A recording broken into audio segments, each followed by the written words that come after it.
नमस्कार, समय संवादको आजको श्रृङ्खलामा स्वागत छ। म सुमन शर्मा।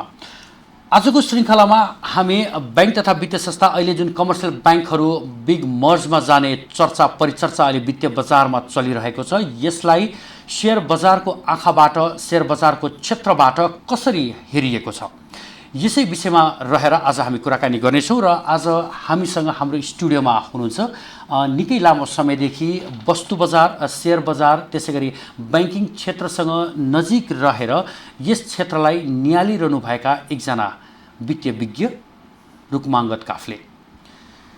स्वागत छ काफ्लेजी यहाँलाई कार्यक्रममा। धन्यवाद। आरामै हुनुहुन्छ? आरामै छु। अहिले कसरी दिनहरू बितिरहेछ तपाईँको? अब विगतमा जस्तै हो। अब एउटा मार्केटसित आबद्ध रहेर काम गरिरहँदा विशेष गरेर मेरो पहिलेदेखि नै रिसर्चमा अलिकति बढी फोकस हुने भएको कारणले नेपालको मार्केटको मात्र होइन, इन्टरनेसनली नै के कसरी वित्तीय बजारहरू चलिरहेछ, अहिलेको समयमा इनोभेटिभ के क्यापिटल मार्केटका के इनोभेटिभ प्रोडक्टहरू लन्च भइरहेछ र ओभरअल वित्तीय बजार र अहिलेको इकोनोमी, अब आउने इकोनोमी कसरी जानुपर्छ भनेर विश्वकै अर्थशास्त्रहरूले कुन रूपमा हेरिरहेछ भन्ने कुरामा बढी अध्ययन गरिरहेको छु। र नेपालको कन्टेक्स्टमा पनि त्यही के गर्दा बेटर हुन्छ होला भनेर एउटा सजेस्टिभ रिसर्च निकाल्ने कुरा भइरहेछ र त्यसमा पढ्दै पनि छु। एउटा रिसर्च भनौँ, म पिएचडी पनि यसै सब्जेक्ट अन्तर्गत रहेर गरिरहेको छु। पछिल्लो समय अहिले वित्तीय बजारमा नि यो कमर्सियल बैंकहरू मर्जमा जाने, बिग मर्जमा जाने चर्चा परिचर्चा निकै नै चलिरहेछ होइन। आज विशेष गरी हामी यसैमा नै फोकस रहनेछौँ। यसलाई कसरी हेर्नु भएको छ यो बिग मर्जलाई? अब नेपालको कन्टेक्स्टमा हाम्रो रेगुलेटरको कुराहरू, हाम्रो सरकारको र स्वयं ब्याङ्किङ क्षेत्रका विज्ञहरू अथवा ब्याङ्कर स्वयंहरूले पनि समयमै ध्यान नदिँदाखेरिमा बिग मर्जर कसरी सम्भव होला, यसको बिना अध्ययन आउँदाखेरिमा भन्ने कुरा एउटा पाटो छ। विगतमा हामीले हेऱ्यौँ भने पनि मर्जलाई नै प्रोत्साहित गर्नलाई, मर्जलाई मोटिभेट गर्नको लागि पुँजी बढाउने कुराहरू जुन भएका थिए, त्यसमा आशालाग्दो तरिकाले जति सोचिएको थियो होइन, स्टेक होल्डरहरूले जे सोचेको थियो, रेगुलेटर नेपाल राष्ट्र ब्याङ्कले जे सोचेको थियो, सरकारले जे सोचेर पुँजी वृद्धिको कुराहरू ल्याएको थियो, त्यो पुरा भएन। भनाइको मतलब जुन इन्टेन्सन भनौँ न, डाइरेक्टली भन्दाखेरिमा हामीले धेरै कमर्सियल ब्याङ्क, डेभलपमेन्ट ब्याङ्कहरूको सङ्ख्या घटाउनुपर्छ भन्ने उद्देश्यका साथ यी मर्जरका कुराहरू विगतदेखि नै आएको र कतिपय मर्जर पनि भएको अवस्था हो। तर त्यो उद्देश्य पूर्ति हुन किन सकेन भन्ने कुरा हामीले विश्लेषण गर्नुपर्छ, त्यसको अध्ययन गर्न पर्यो होइन। त्यसको अध्ययन गर्दाखेरिमा एउटै कुरा मलाई अहिले पनि के लाग्छ भने त्यो बेलामा पुँजी वृद्धिको कुरा गरिदिँदै गर्दा पुँजी वृद्धि गर्ने मेथडहरू र टेक्निकहरू र उनीहरूले फलो गर्ने कुनै एउटा स्ट्यान्डर्ड मापदण्ड भइदिएको भए सायद धेरै इन्भेस्टरहरूलाई राइटको भार पनि पर्ने थिएन र कमर्सियल ब्याङ्कहरूको ब्याङ्किङ वित्तीय संस्थाको सङ्ख्या त्यतिखेरै घट्थ्यो र अहिले बिग मर्जरको इस्यु आउने पनि थिएन। त्यसकारण मैले भन्न खोजेको के भने अझै पनि बिग मर्जरको कुराहरू आउँदा कुनै पनि आधारभूत तरिकाले, आधिकारिक तरिकाले आएको छैन। यो अलिकति भनौँ न अनअफिसियल रूपमा यो आएको छ, जसले गरेर के हुन्छ भने अझ हामी पुँजी बजारमा अध्ययन गर्ने मान्छे, पुँजी बजारमा लगानी गर्ने मान्छे चाहिँ अलिकति त्यसबाट झन् त्यस्ता न्युजहरूबाट, आधिकारिक नभएका न्युजहरूबाट बजार मेनिपुलेट हुने र सर्वसाधारण लगानीकर्ताहरूलाई बढी असर गर्ने सिनारियो देखिएकै छ होइन। त्यसकारण यो बिग मर्जर आफैमा पनि मर्ज गर्न पर्छ। नेपालको कन्टेक्स्टमा अलिकति बढी नेपालको जुन हाम्रो इकोनोमी छ, ओभरअल इकोनोमी, नेपालको अर्थतन्त्र जुन छ, जिडिपीको आकार जे छ, सरकारका बजेटका सीमा जे छन्, त्यो अनुसार हामीलाई कुन क्वान्टिटीमा अथवा कुन सङ्ख्यात्मक हिसाबमा कति ब्याङ्क वित्तीय संस्था चाहिन्छन् भन्ने कुरा त कसैले भनेर हुने कुरा होइन होइन। किनभने तपाईँ हामी नै छर्लङ्ग हेरौँ न, कसैले पनि कसैसित भनेको सहमति नगरिकन नेपाल राष्ट्र ब्याङ्कबाट स्वीकृति नलिकन खोलेको चिज त होइन यो होइन। पहिला सरकारले नि खोल्न दियो, रेगुलेसन गर्ने बडीहरूले नि खोल्न दिए, त्यतिखेर किन सोचेन? किन यस्तो हुन्छ भन्दा बिना अध्ययन खुल्ला लाइसेन्स दियो। एउटा समयमा नियामक निकायले खुल्ला बैंक तथा वित्तीय संस्था खोल्न लाइसेन्स दियो। अब च्याउसरी हो एउटा उखाने अनुसार गर्ने हो भने त्यसमा च्याउसरी बैंक तथा वित्तीय संस्थाहरू उम्रिए। अब अहिले आएर यसलाई लगाम लाउन खोज्दैछ। मैले भन्न खोजेको के हो भने मैले बारम्बार भन्छु, मैले अध्ययन गर्दा पनि अथवा अरू मिडियाको साथीहरूसित मेरो कतिपय आर्टिकलहरू हेर्नुभयो भने पनि मेरो फोकस केमा हुन्छ भने कुनै पनि विषय कुनै पनि पोलिसी बनाउँदाखेरिमा, नीति निर्माणका कुराहरू गर्दाखेरिमा अध्ययन गरौँ। हामी आजको लागि होइन, आजको आवश्यकता के हो भनेर त्यसलाई हामीले डिरेक्सन दिने भन्दा पनि अबको 10 वर्षपछिको सिनारियो के हुन्छ भनेर एउटा विज्ञले अध्ययन गर्यो भने त 10 वर्षपछि हुने चिजलाई आजैबाट हामी रिकभर गर्दै त्यसलाई पर्फेक्ट, यो मार्केटलाई पर्फेक्ट बनाउँदै लान सक्यो नि त। किनभने अब तुरुन्त यो आर्थिक वर्षमा यस्तो भयो, अर्को आर्थिक वर्षमा यो होला भन्ने हिसाब किताबले एकदम सर्ट टर्मको र एकदम अपरचट एउटा तरिकाले कुनै पनि डिरेक्टिभहरू आउँदा, पोलिसी बनाउँदाखेरिमा सधैँभरि नेपालको अर्थतन्त्र, नेपालको होइन वित्तीय बजार भनौँ, ब्याङ्किङ बजार भनौँ, इन्सुरेन्सको बजार भनौँ र अरू पनि छन्, अरू पनि सेक्टरमा यस्ता विषयवस्तु होलान्, तर यो विषयमा बिना अध्ययन पोलिसीहरू आउँदा भएको हो जस्तो मलाई लाग्छ र हुन पनि होला। तपाईँलाई लाग्ला कि अब यो बिग मर्जरको जुन कुरा आइरहेछ, बिग मर्जरमा कुनै पनि मापदण्ड नहुँदा, कुनै पनि पोलिसी नहुँदा, यत्तिकै हुँदा ल तपाईँहरू मर्जर गर्नु भनेर केही ट्याक्सका बेनिफिटहरू दिँदै गर्दा के बिग मर्जर सफल होला त? त्यसमा त क्वेसन छ नि त, होइन? अथवा बिग मर्जर भइहाल्यो भने पनि बिग मर्जर, यसलाई नाम दिए हो बिग मर्जर, कुनै पनि ब्याङ्क वित्तीय संस्था मर्ज गर्नु भनेको के भने त्यसमा धेरै टेक्निकल डिफिकल्टिजहरू छ, होइन? ह्युमन रिसोर्सको कुरा छ, क्यापिटल भनेको अन्तिम कुरा हो। अहिले पनि हाम्रो बजारमा के छ भने क्यापिटललाई नापेर कुरा गरिन्छ, भनेको पुँजी यति पुरा भनेपछि पुँजी पुर्याउन नसक्ने अवस्था आउँछ। दुई ब्याङ्कहरू बीच एक्वायर गर्ने अथवा मर्जमा जाने भन्ने बित्तिकै क्यापिटलकै कुरा आउँछ, क्यापिटल बढाउनु पर्यो अथवा क्यापिटललाई कसरी व्यवस्थापन गर्ने, त्यही कुराहरू मात्रै अहिले फोकस नै भइरहेछ। सामान्यतया पोलिसी मेकरले पनि र सर्वसाधारणले, लगानीकर्ताहरूले नि बुझेको के हो भने पुँजी बढायो भने पुँजी पर्टिकुलर कुनै पनि संस्थाले पुँजी पुर्याउन सक्दैन, त्यसपछि त्यसले मर्जको या एक्विजिसनको विकल्प खोज्छ भन्ने आम धारणा छ, होइन? त्यो धारणा सधैँ सत्य हुन्छ त? यो विषयमा कसैले अध्ययन गरेको छ हो कि? यहाँ पनि कति जोइन्ट भेन्चर ब्याङ्कहरू छ, जोइन्ट ब्याङ्कहरू छ भनौँ न। कुनै ब्याङ्कहरूले अस्ति 2 अर्बको ब्याङ्क 8 अर्बको सहज रूपमा पुऱ्यायो भने यो 20 अर्ब पुऱ्याए पनि पुर्याउन सक्ने स्थितिमा आइदियो भने यो फेरि गभर्मेन्टको त अर्को टाउको दुखाइको विषय भयो नि, होइन? सङ्ख्या त घट्ने भएन। त्यस कारण के भने कुनै पनि कुराहरू गर्दा बिग मर्जर आवश्यक छ, तर कति छ त, किन छ?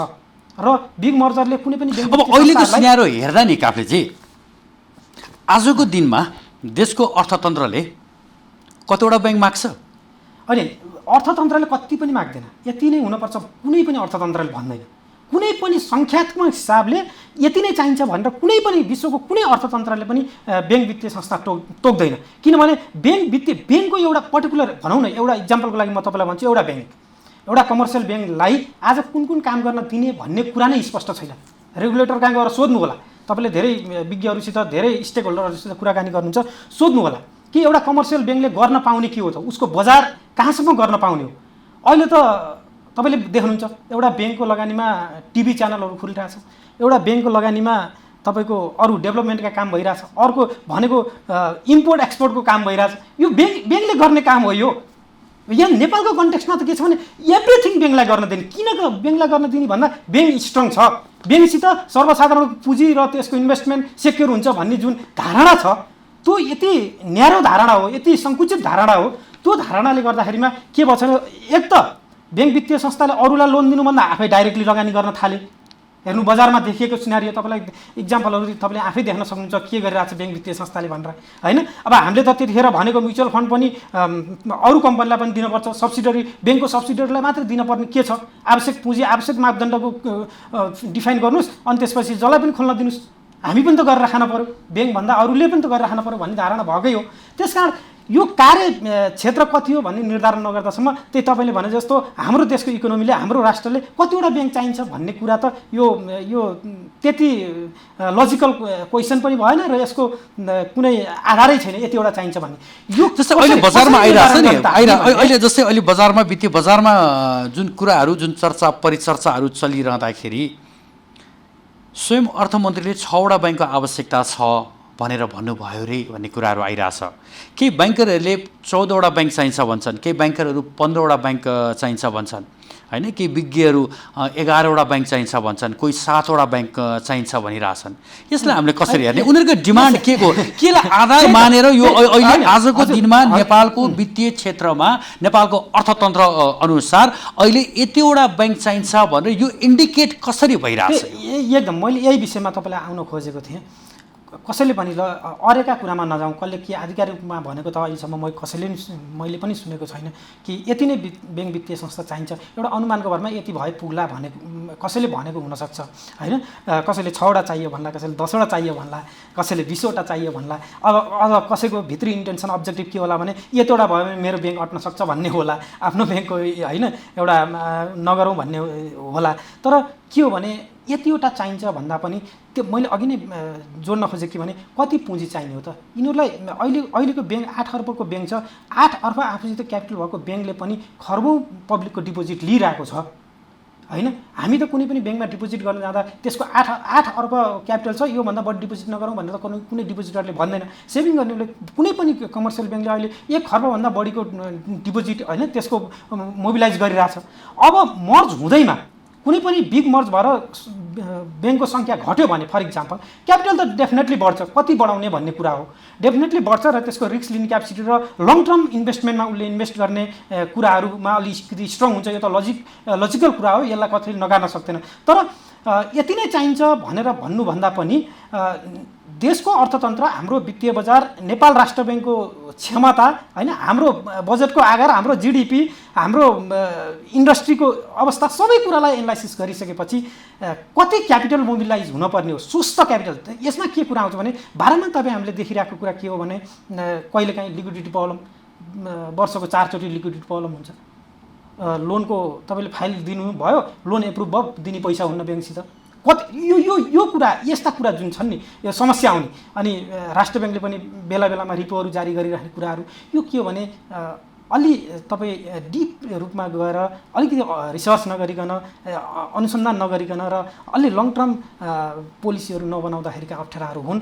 त्यसकारण मैले के भने कुनै पनि ब्याङ्क वित्तीय संस्थालाई सङ्ख्याको आधारमा हामीले नजोडौँ र ओभरअल इकोनोमीलाई, हाम्रो ब्याङ्क वित्तीय संस्थालाई स्वच्छ राख्नलाई, सबै वित्तीय बजारलाई एकदम चलायमान राख्नलाई के कति पुँजी आवश्यक पर्छ र के कति पुँजी चलायमान भयो भने र कसरी रोजगारीहरू सिर्जना हुन सक्छन्, ती पुँजीहरू कसरी लगानी गर्यो भन्ने कुरा, नीतिगत कुरा र त्यसका मेथडका कुराहरूलाई डेभलप गर्यो भने यति नै चाहिन्छ भन्ने छैन।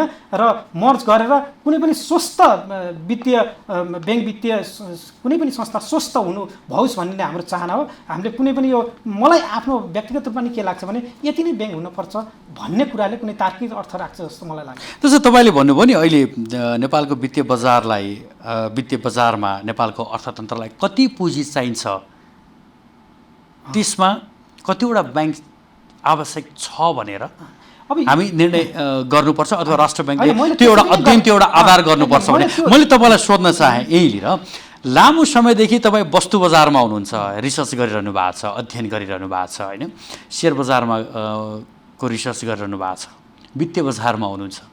तपाईँको यो अहिलेसम्मको अध्ययनले नि समग्र देशको अर्थतन्त्रमा आवश्यक पुँजी कति देखेको छ? होइन, पर्टिकुलर कुनै पनि अब हामी यसमा अब यो विषयमा बोल्नुभन्दा अगाडि हामीले के भने हाम्रो बजेटको आकार जुन छ त्यो बजेट कुन तरिकाले बनेको छ होइन।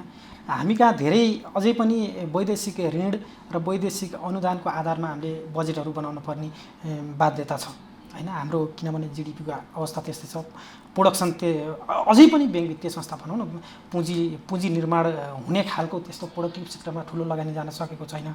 त्यसकारण हामी कुन आधारमा बजेट बनाइरहेछौँ त राष्ट्रको होइन, त्यो बजेट खर्च गर्ने हाम्रो क्षमता कतिको छ र त्यसको साँच्चै नै पर्फेक्ट इम्प्लिमेन्टेसन भएको छ कि भएको छैन त्यसको अध्ययन गर्नु पऱ्यो। अब ओभरअल वित्तीय बजारको अवस्था हेर्दाखेरिमा अवश्य नै हामी कहाँ अहिले डेभलपमेन्टको चरणमा छौँ, हामी कुनै राष्ट्र अलिकति विकासको चरणमा छ, सरकार पनि अलि स्थायी रूपमा चलिरहेको सरकार छ, इन्फ्रास्ट्रक्चर विकास गर्न पऱ्यो भनेर हामी लागिरहेछौँ। त्यही अनुसारको हुँदाखेरिमा ब्याङ्क वित्तीय अहिलेसम्म हामीले भएको पनि के हो भने ब्याङ्क वित्तीय संस्था ठुला इन्फ्रास्ट्रक्चरमा लगानी गर्न सक्ने क्षमता विकास भएन ब्याङ्क वित्तीय संस्थामा। त्यसकारण ब्याङ्क वित्तीय संस्थालाई अलिक स्ट्रङ बनाउनु पऱ्यो, ठुलो क्यापिटलको बनाउनु पऱ्यो। त्यसकारण सानातिना ब्याङ्कहरूभन्दा यसलाई मर्ज गरेर ठुलो स्ट्रङ ब्याङ्क वित्तीय संस्थाहरू बनाउनु पऱ्यो ताकि तिनीहरूले लगानी प्रोडक्टिभ क्षेत्रमा लगानी गर्न सकुन्, उद्योग धन्दामा लामो समयसम्म लगानी गर्न सकुन्, इन्फ्रास्ट्रक्चरमा लगानी गर्न सकुन्, हाइड्रोमा लङ टर्म लगानी गर्न सकुन्। त्यो लगानीको क्षमता बढोस् भन्ने उद्देश्य नै हो। राष्ट्र ब्याङ्कको पनि त्यही उद्देश्य हो, सरकारको पनि त्यही उद्देश्य हो होइन। तर ब्याङ्क स्वयं पनि ब्याङ्कहरू अहिले जति पनि एक्जिस्टिङ ब्याङ्कहरू छ स्वयं ब्याङ्कहरू पनि कुन तरिकाले आफ्नो रिस्कलाई मिनिमाइज गर्न सकिन्छ, कसरी रिस्क टेकर हुनसक्छ ब्याङ्कहरू र आफ्नो लगानीलाई भद्रगोल तरिकाले लगानी गर्नुभन्दा पनि कसरी त्यो लगानीलाई सुरक्षा गर्न सकिन्छ र देशको विकासमा ओभरअल हाम्रो प्रोडक्सनमा होइन भनौँ न अझै पनि नेपालको कन्टेक्स्टमा त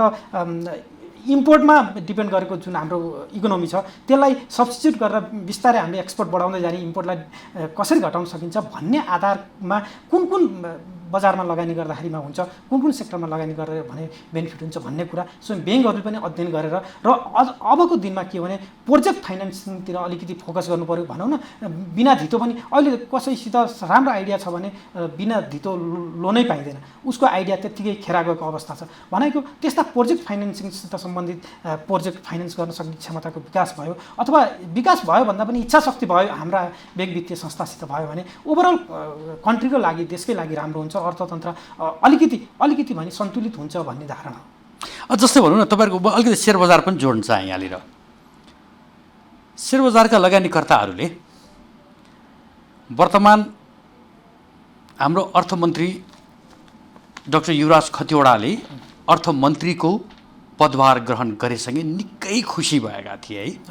अब त सेयर बजारमा नयाँ उछाल आउँछ, अब नयाँ परिवर्तन हुन्छ, अब हामीले जे सोचेका थियौँ त्यही हुन्छ, अब सेयर बजार निकै माथि जान्छ भनेर निकै खुसी भएको थिए। त्यसको केही समयपछि सबै भनौँ समग्र सेयर बजारका लगभग 99.9% इन्भेस्टरहरू अर्थमन्त्रीको एगेन्स्टमा गए है। म यहाँ जोड्न चाहेँ जस्तै अब अहिले बजेट यो आगामी आर्थिक वर्षको बजेट भाषण भए लगत्तै फेरि अहिले सेयर लगानीकर्ताहरू सबै इन्भेस्टरहरू होइन सेयर लगानीकर्तासँग सम्बन्धित सबै सङ्घ संस्थाहरू अहिले फेरि अर्थमन्त्रीजीको जय जयकार गर्न थालेका छन्। जसलाई हामीले कसरी हेर्छौँ, सेयर बजार त आफैमै एउटा प्रेडिक्सन गर्ने मार्केट भयो होइन, एउटा एनालिसिस गरेर चाहिँ नि इन्भेस्ट गर्ने मार्केट भयो।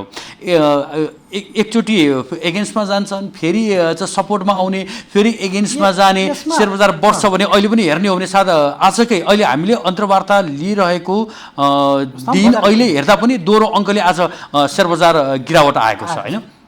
यसमा के छ भने हामी म बारम्बार भन्छु, म लामो समय भयो खास गरेर सेयर बजारसित सम्बन्ध भएको पनि एज अ लगानीकर्ता पनि छु, रिसर्च पनि गर्छु। हामी लगानीकर्ताहरूको पनि के भयो भने छिट्टै हामीले प्रतिक्रिया दिइहाल्छौँ, छिट्टै प्रतिक्रिया दिने हाम्रो नेचर पनि छ। किनभने हुन त बजारै त्यस्तै प्रकारको छ, आज इन्भेस्ट गर्यो भने आजै त्यसको नाफाघाटा के हुन्छ थाहा हुन्छ। यो अलिकति सर्ट टर्म बेसिसको मार्केट पनि हो, यसको नेचर पनि त्यस्तै हो। तर के भने हामी तुरन्त प्रतिक्रिया दिँदाखेरिमा कहिलेकाहीँ हामीले चाहेको जस्तो कुरा हुन नदिरहेको हो कि जस्तो पनि लाग्छ मलाई व्यक्तिगत रूपमा कि होइन। किनभने हो सुरुमा तपाईँले भने जस्तो विज्ञ अर्थमन्त्री आउँदाखेरिमा अब बजार विकास हुन्छ, उहाँले पोजिटिभ रेस्पोन्स दिनुहुन्छ मार्केटप्रति र बजारलाई केही दीर्घकालीन असर पर्ला र लङ टर्म बजार माथि जाला भन्ने सबैको एउटा आशा थियो। त्यसको ठ्याक्क त्यो सिनारियो सिर्जना भएन। अर्थमन्त्रीको अब उहाँको व्यक्तिगत कुरा के गरौँ, अर्थ मन्त्रालयबाट अर्थमन्त्रीले पनि त्यति सकारात्मक कुरा नगरेको स्थिति विगत वर्षमा तपाईँ हामीले जानेकै हो होइन। सेयर त्यति अनप्रोडक्टिभ क्षेत्र हो, यो धेरै माथि गइरहेको थियो, यसलाई उ गर्नुपर्छ भनेर विभिन्न कुराहरू बजारमा आए। त्यसले गरेर बजार घट्यो। हुन त एउटा कुनै पनि स्टक मार्केट घट्न या बढ्नलाई एउटा बहाना चाहिन्छ होइन। एउटा बहाना भयो भने त्यो बजार कि बियरिसतिर जान्छ कि बुलिसतिर जान्छ। अब पनि बुलिसतिर जाने भनेको यो टाइम र यो कुनै पनि न्युजको एउटा कारक तत्त्वले बजारको ट्रेन्डलाई डिटरमाइन गर्छ। अब त्यतिखेर बजार बियरिस ट्रेन्डमा लाग्ने बेलाको बजार थियो, त्यसमा अर्थमन्त्रीले त्यो त्यति पोजिटिभ रेस्पोन्स नदिँदाखेरिमा बजार बियरिस लाग्यो र अब बजार बढ्ने बेला भएको छ। यसमा अहिले सरकारको बजेटदेखि लिएर सबै कुरा सिनारियो राम्रो होइन। यसमा टेक्नोलोजिकल कुरादेखि लिएर धेरै नीतिगत व्यवस्थाहरू पनि भयो विगतमा र बजार माथि जाने सिनारियोमा छ। यो बेलामा फेरि पोजिटिभ कुराले बजार माथि गयो भन्ने एउटा हुन्छ, तर धेरै लामो समयसम्म बजार माथि या तल बसिरहन सक्दैन। यो बजारको आफ्नै प्रकारको प्रवृत्ति हो, आफ्नै नेचर हो, बजारकै नेचर हो। यो कसैले कुनै इन्भेस्टरले कसैले भनेर हुने कुरा होइन, यो आफ्नै नेचरमा चल्छ र बजार अहिले हेर्दाखेरिमा अब बजार माथि जान्छ कि भन्ने एक्सपेक्टेसन लाग्छ। किनभने लामो समय भइसक्यो बजार तल थियो, माथि जान्छ र यसमा अवश्य पनि सरकारले बजेट मार्फत पोजिटिभ कुराहरू गरिरहेको छ, नीतिगत कुराहरूमा पनि सुधार भएको छ। लगानीकर्ताहरूले राखेको मागहरू पनि लगभग सबै सम्बोधन भएका कुरा अवस्थाहरू छन्। ब्याङ्कमा लिक्विडिटीको कुरा, ब्याङ्कले ब्याज दिन सक्ने क्षमताको विकासका कुरा र अझै पनि दुई चारवटा कुरा सेयर मार्केटसँग सम्बन्धित कुरा अलिकति स्पष्ट नहुँदाखेरिमा अल्झे जस्तो मात्र भएको हो। र अहिले असार मसान्तको बेला भएको भएर पनि त्यति मार्केट माथि जान यो टाइम होइन। सायद नयाँ आर्थिक वर्ष लगत्तै बजारको लागि एकदम सकारात्मक मात्रै कुराहरू छन्। त्यसो सेयर बजारकै सेयर विज्ञहरूले पनि भन्ने गरेका छन् कि पछिल्लो समय जुन सेयर बजार अलिकति सुध्रिँदै गयो नि, अब 2600 को हाराहारीमा पुग्छ होइन, अब 2700 को हाराहारीमा पुग्छ, अब 2800 को हाराहारीमा पुग्छ। बजार 2 दिन वर्ष फेरि ओह्राल लाग्छ होइन, 3 दिन वर्ष फेरि 5 दिन ओह्राल लाग्छ। अब यही बिचमा मैले यहाँलाई काफीजी मैले जोड्न चाहेँ, यही बिचमा अहिले चाहिँ भनौँ न वर्तमान अब को अवस्थालाई हेरिरहँदाखेरि नि सेयर लगानीकर्ताहरू फेरि अहिले अर्थमन्त्रीज्यूको चाहिँ नि एकदम जय जयकार गर्न भनेर लागिरहेछन्। यतातिर बिग मर्जको कुराहरू पनि गरेर आइरहेछ होइन। हामीले यो सेयर बजारमा बसेर यो जुन अवस्था सेयर बजारको जुन विगत 1 वर्षदेखिको अहिलेसम्मको हरेक दिनको बजारलाई एनालाइसिस गरेर हेर्ने हो र आज यो पोइन्टमा बसेर र अहिले यो बिग मर्ज ब्याङ्कहरूको जुन यो बिग मर्जको कुरालाई हेर्दाखेरि नि हामीले एकदम सामान्य एउटा नेपाली नागरिकले, सामान्य एउटा सेयर लगानीकर्ताले र सामान्य एउटा त्यस्तो नेपाली नागरिक जसले ब्याङ्किङ क्षेत्रसँग चासो राख्दछ त्यो व्यक्तिले बुझ्ने गरी एकदम स्पष्ट पार्दैन त। यसमा के छ भने पहिलो कुरो त बिग मर्जरको कुराले सेयरका लगानीकर्ताहरू उत्साहित हुन पनि कुनै आवश्यकतै छैन। यो एउटा अटोमेटेड कुरा हो, मर्ज हुन्छ, क्यापिटल बढ्छ। अब अहिले सरकारको नीति पनि के छ भन्दा राइट दिएर पुँजी बढाउने भन्दा पनि तपाईँको सहमतिमा आएर मर्ज गर भन्ने कुरा छ। यसले खासै एउटा कम्पनी स्ट्रङ हुने कुरा त हो, तर विगतमा जस्तो हामी कहाँ कि अब एउटा लेम्यान टाइपको रिसर्चको कुरा गरौँ न। लेम्यान एउटा इन्भेस्टरले के गर्छ भने विगतको 2-4 वर्ष अगाडि हामी कहाँ अझ कस्तो थियो, अहिले त त्यो सिनारियो धेरै कम भएको छ। राइट कुनै पनि ब्याङ्क वित्तीय संस्थाले राइट दिन्छ भनेपछि सेयरको बजार बढ्ने स्थिति थियो कि राइट दिने भन्दा त त्यो सेयरको बजार बढ्न पनि कुनै आवश्यकतै छैन। त्यसमा त त्यो झन् इन्भेस्टमेन्ट हो, उसलाई इन्भेस्टमेन्ट गर्न पर्ने हो, त्यसमा फ्रीमा पाउने केही चिज होइन भन्ने कुराको पनि त्यति ज्ञान नभएर राइट दिने भन्दा सेयर बढ्ने स्थिति थियो। अहिलेको कन्टेक्स्टमा के छ भने कुनै पनि एउटा सामान्य सेयर लगानीकर्ताले बिग मर्जरबाट खुसी हुन पर्ने भन्दा नि बेखुसी हुन पनि त केही नहोला, तर त्यति उत्साहित हुन पर्ने के छैन भने ब्याङ्क वित्तीय संस्था मर्ज र त्यो ठुलो कम्पनी भन्ने कुरा त्यो ब्याङ्किङ सेक्टर शुद्ध ब्याङ्किङ हो। त्यसबाट के हो भने हामी सेयर लगानीकर्ताहरू हामी कतिखेर हामीले के खोजिरहेको हो त, हाम्रो लागि के हो त भन्ने कुरामा बढी निर्भर हुनुपर्छ। कुनै पनि पर्टिकुलर चिजहरू हामीले हेऱ्यौँ भने ब्याङ्कले हामीलाई सेयरको मार्जिन लेन्डिङका कुराहरूमा कसरी फेसिलिट गर्छ, इन्ट्रेस्ट रेटका कुराहरूलाई कसरी फेसिलिट गर्छ होइन, यी कुराहरू अथवा सेयर धितो राखेर दिने लोनका चिजहरूमा कतिको हुन्छ, क्यापिटल गेनका कुराहरू के हुन्छन्, अरू टेक्नोलोजिकल कुराहरू भनौँ न कुराहरूको कतिको डेभलपमेन्ट हुनसक्छ, यी कुराहरूले हामी उत्साहित हुने हो। न कि कुनै ब्याङ्क वित्तीय संस्था मर्ज हुनुपर्छ भनेर फेरि त्यो नराम्रो भन्न खोजेको होइन। हामी कहाँ के छ भने कुनै पनि सेयर लगानीकर्ता सर्ट टर्मको लागि मात्रै सोचेर हिँड्दाखेरिमा यो सिनारियो सधैँ भइरहेको छ। हुन त विगत 2 महिनामा 200 भन्दा बढी इन्डेक्स बढिसक्यो, बेनिफिट त भएकै छ। तपाईँले भने जस्तो कुरा उठाउँदाखेरिमा कसैले 2600 पुग्ला भन्ला, कसैले 3000 इन्डेक्स पुग्ला भन्ला, त्यो पनि के भने एउटा के भनौँ भएर भनिदिने कुरा हुन्थ्यो। पुग्न त पुग्छ, एउटा केही छैन। सेन्सेक्स इन्डियाको सेन्सेक्स हेर्नु भने 40,000 माथि पुग्यो होइन, पुग्न त पुग्छ, पुगेर मात्रै त्यो सोल्युसन होइन कि। मैले बारम्बार भन्न खोजेको के भने कति पुग्ने त, कुनै पनि पर्टिकुलर कम्पनीको सेयर कहाँसम्म पुग्ने त, त्यसले दिने रिटर्न त्यसको प्रतिफलभन्दा बढी भयो भने त, ओभर भ्यालु भयो भने त, त्यो ओभर प्राइस भयो भने त त्यो त हामीलाई नै घाटा हुन्छ नि, अन्ततोगतमा हामी नै समस्यामा पर्छौँ। त्यस कारण एउटा रिजनेबल तरिकाले एउटा कुनै पनि कम्पनीको प्राइस, स्टकको प्राइस कति हुनुपर्ने, त्यसको मार्केटेबिलिटी कति छ, त्यसको कम्पनीको स्थिति के छ र एउटा इन्भेस्टरको पर्चेसिङ पावर के छ र हाम्रो ओभरअल वित्तीय बजारले ठेक्न सक्ने के छ, त्यो आधारमा त्यसका प्राइसहरू इन्क्रिज या डिक्रिज हुनु पर्यो कि। यतिकै पुग्छ, अब 2600 पुग्छ, 3000 पुग्छ भन्ने कुरा त त्यो अघि तपाईँले भने यति नै एउटा ब्याङ्क चाहिन्छ भनेर कसले भने जस्तो हो, त्यो पुग्न पनि सक्छ। त्यसकारण यो भनाइको मतलब कुनै पनि जिम्मेवार व्यक्तिले यो भन्दिन भएन कि यति पुग्छ अब त भनेर भन्दिनु भएन कि, किनभने हामी अघिल्लो बुल मार्केटको 1875 इन्डेक्स पुग्दै गर्दा त्यतिखेरै हो 2400 पुग्छ भने पुगेन नि त। 2 वर्षसम्म दुःख पाए, साना लगानीकर्ताले धेरै दुःख पाए, समस्यामा छ। त्यसकारण यी कुराहरू भन्नुभन्दा पनि एउटा लजिकल तरिकाले अब मार्केटलाई सकारात्मक सन्देश आएको छ, सकारात्मक पोजिटिभ कुराहरू छ, टेक्नोलोजिकल कुराहरूको डेभलप भइरहेको छ, सरकार पनि मार्केटको फेभरमा काम कुरा गरिरहेछ भनेपछि यो अब बुलिस ट्रेन्डमा जाला, यो यसले राम्रै पिकअप लिएला होइन भन्ने एउटा सिनेरियोमा कुरा गर्नु बेटर हुन्छ। यति नै पुग्छ, इन्डेक्स यति पुग्छ भनेर अहिलेदेखि आज किनेको सेयरलाई 2600 नपुगिकन नबेच है भन्ने जस्तो कुरा गर्नु चाहिँ त्यति तार्किक हुन्न। जस्तै भयो न, मैले फेरि यो बिग मर्ज भयो होइन, फोर्स मर्जको कुरा पनि आइरहेछ। ब्याङ्कहरू मर्जमा गए, एउटा कल्पना गरौँ न, अहिले त कुरा मात्रै आएको हो, एउटा चर्चा परिचर्चा मात्रै चलिरहेछ, एउटा हल्ला मात्रै हो यो। कल्पना गरौँ ब्याङ्कहरू बिग मर्जमा आए, सङ्ख्या घट्यो, तपाईँले भने जस्तो यति उति एउटा मा नजाउँ होइन, 7 वटामा नजाउँ, 8 वटामा नजाउँ, जस घट्यो, एउटा सानो बास्केटमा कमर्सियल ब्याङ्कहरू आए, सेयर लगानीकर्ताहरूले हुने प्रफिट के हो त्यसबाट? अनि यसबाट के छ भने अब मर्ज भइसके एउटा अघि नैको कुरा कि मैले भनिसकेँ, कुनै पनि कम्पनी स्ट्रङ हुनु भनेको त्यसले अलिकति लङ टर्म पोलिसीहरू बनाउला, लङ टर्म इन्भेस्टमेन्ट गर्ला र रिस्क लिने क्यापेसिटी बढ्यो भने होइन, अथवा धेरै लगानी गर्ने क्षमता कुनै पनि ब्याङ्क वित्तीय संस्थासित भयो भने एउटा त राष्ट्रलाई नै योगदान हुने भयो, इन्फ्रास्ट्रक्चरदेखि लिएर प्रोडक्टिभ सेक्टरमा लगानी गर्न सक्यो भन्ने माइनेमा होइन।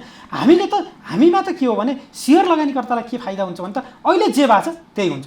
एउटा इक्जाम्पलको लागि के भनौँ भने अहिले कुनै पनि कम्पनी 8 अर्बको छ, 8 अर्बको कम्पनीले जति प्रतिफल दिइरहेछ त्यो 16 अर्बको हुन्छ होइन। फर इक्जाम्पल मर्ज भयो भने, कुनै दुईवटा कमर्सियल ब्याङ्क मर्ज भयो भने 16 अर्बको भयो भने त्यो त्यही अनुसारको रिटर्न दिने हो, अथवा अहिले छुट्टा छुट्टै दिएको त्यो संयुक्त रूपमा आउने हो। त्यसमा अलिअलि सामान्यतया कुनै कुराहरू, कुनै इन्डिकेटर हो, त्यसका नेटवर्थका कुराहरू, त्यसको क्षमताका कुराहरू, त्यसका बुक भ्यालुका कुराहरूमा अलिकति पोजिटिभ रेस्पोन्सहरू त आउँछ, तर वात्तै 8 खर्बबाट 16 खर्ब पुग्दा सेयर लगानीकर्तालाई डबल फाइदा हुन्छ भन्ने जस्तो कुरा त होइन नि त यो।